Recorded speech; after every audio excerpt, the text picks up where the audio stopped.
नरेंद्र मोदी जी हमारे दुश्मन थोड़े हैं, हम उनके हितैषी हैं। जो पहले मोदी पर सवाल उठा रहे थे वो आज खुद को मोदी का शुभचिंतक बता रहे हैं। नरेंद्र मोदी या भारतीय जनता पार्टी ये ही पूरे हिंदू नहीं है। अगर मैं भारतीय जनता पार्टी के लिए कोई बात कह रहा हूं तो उसको हिंदू समाज के ऊपर नहीं थोपा जाना चाहिए। तो हम समझते हैं कि ठीक है, उन्होंने ये बात तो स्पष्ट ही कर दी कि हम पूरे हिंदू समाज के लिए नहीं कह रहे हैं। जो पहले राहुल गांधी को सही ठहराते थे वो अब बता रहे हैं कि मोदी उनके दुश्मन नहीं हैं। नमस्कार दोस्तों, मैं हूं आपके साथ हर्ष भारद्वाज।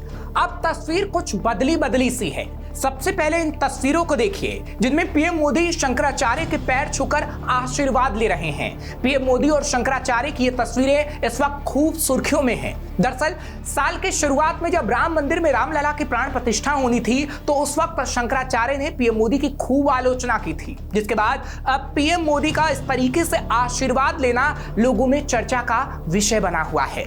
इसके आगे की कहानी आपको बताएं उससे पहले आप सुन लीजिए कि मोदी की तमाम आलोचनाओं के बाद किस तरह जब मोदी ने शंकराचार्य का आशीर्वाद लिया तो शंकराचार्य क्या कहते नजर आए। हाँ, वो हमारे पास आए थे, उन्होंने प्रणाम किया। हमारा नियम है, हम लोग आशीर्वाद देंगे, जो आएगा उसको आशीर्वाद देते हैं। नरेंद्र मोदी जी हमारे दुश्मन थोड़े हैं, हम उनके हितैषी हैं। सदा उनके हित की बात कह रहते हैं। जब उनसे कोई गलती हो जाती है तो हम उसको भी कहते हैं कि तुमसे ये गलती हो रही है। आपको लगता है वो हमारे दुश्मन नहीं है। दरअसल अनंत अंबानी, राधिका मर्चेंट के आशीर्वाद सेरेमनी में कई दिग्गज हस्तियां पहुंची, लेकिन जब पीएम मोदी सेरेमनी में पहुंचे तो माहौल ही बदल गया। आशीर्वाद सेरेमनी में पहुंचने के बाद पीएम मोदी शंकराचार्य स्वामी अविमुक्तेश्वरानंद से मिले।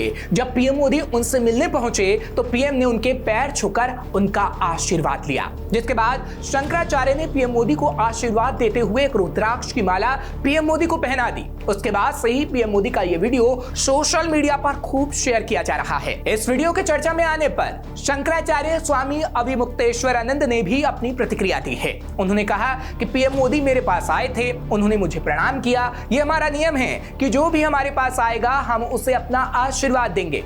नरेंद्र मोदी जी हमारे दुश्मन नहीं हैं, हम उनके शुभ चिंतक हैं और हमेशा उनकी भलाई के लिए बोलते रहे हैं। अगर वो कोई गलती करते हैं तो हम उन्हें बताते भी हैं। तो वहीं अनंत अंबानी की शादी में शंकराचार्य अविमुक्तेश्वरानंद पहुंचे तो दूसरी तरफ उद्धव ठाकरे के मातोश्री में शंकराचार्य ने पूजा पाठ करवाई और फिर एक ऐसा बयान दे दिया जो चर्चा का विषय बन गया, क्योंकि शंकराचार्य को पूरी खबर थी कि कैसे महाराष्ट्र में सरकार को गिराया गया था।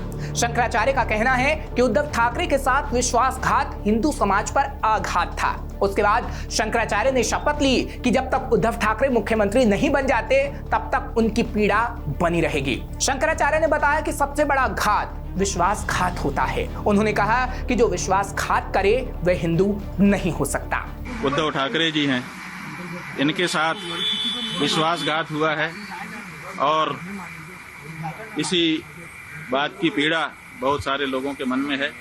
जब तक पुनः महाराष्ट्र के मुख्यमंत्री की कुर्सी पर आप विराजमान नहीं हो जाते तब तक हम लोगों के मन का ये जो दर्द है, ये पीड़ा है, ये दूर नहीं हो सकती है। तो जिन लोगों ने विश्वासघात किया वो कैसे हिंदू हो सकते हैं? इसलिए पूरे महाराष्ट्र की जनता इस बात से पीड़ित है, सबके मन में इस बात का दर्द है। चुनाव में इस बात का पता भी चल चुका है। अब तो ये बात प्रमाणित हो चुकी है कि महाराष्ट्र की जनता इस बात को मानती है कि उद्धव ठाकरे जी के साथ विश्वासघात हुआ है। तो जैसे ये बयान सामने आया, उनके बयान पर राजनीतिक बयानबाजी भी तेज होती दिखाई दी। शंकराचार्य के इस बयान पर कल की पीठाधीश्वर आचार्य प्रमोद कृष्णम ने कई सवाल खड़े करते हुए शंकराचार्य से जवाब मांगा है। आचार्य प्रमोद कृष्णम ने पूछा कि शंकराचार्य बताएं कि हिंदुत्व, सनातन और राम के विरोधियों से मिलकर उद्धव ठाकरे ने पाप किया कि पुण्य।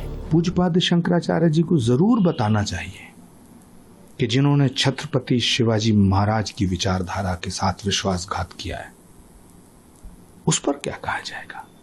जिन्होंने सनातन की और हिंदुत्व की विचारधारा के साथ विश्वासघात किया है उस पर क्या कहा जाएगा।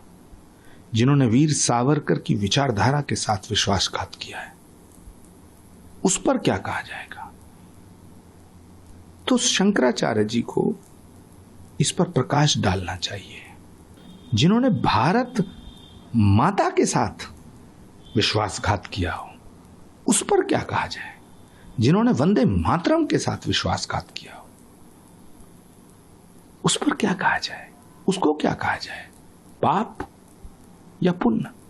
दरअसल राम मंदिर में न जाने से लेकर राहुल गांधी पर बयान देने के बाद शंकराचार्य स्वामी अभिमुक्तेश्वरानंद काफी चर्चा का विषय बने रहे। आपको याद होगा कि कैसे लोकसभा में विपक्ष के नेता राहुल गांधी के सदन में संबोधन के दौरान हिंदुओं को लेकर की गई टिप्पणी पर जमकर हंगामा हुआ था। बीजेपी से लेकर धर्मगुरु तक उन पर हमलावर रहे और इस बीच शंकराचार्य स्वामी अभिमुक्तेश्वरानंद ने प्रतिपक्ष के नेता राहुल गांधी का पक्ष लिया था, जिसके बाद वो चर्चा का विषय बन गए थे और एक बार फिर वो पीएम मोदी और उद्धव ठाकरे पर बयान देकर खूब सुर्खियां बटोर रहे हैं। फिलहाल आपको ये खबर कैसी लगी हमें कमेंट सेक्शन में जरूर बताइएगा और खबर को शेयर करना मत भूलिएगा। तमाम खबरों के लिए आप देखते रहिए श्रेष्ठ भारत। श्रेष्ठ भारत पर खबरों से जुड़े रहने के लिए चैनल को सब्सक्राइब और लाइक करें, बेल आइकन दबाएं और देखते रहें श्रेष्ठ भारत।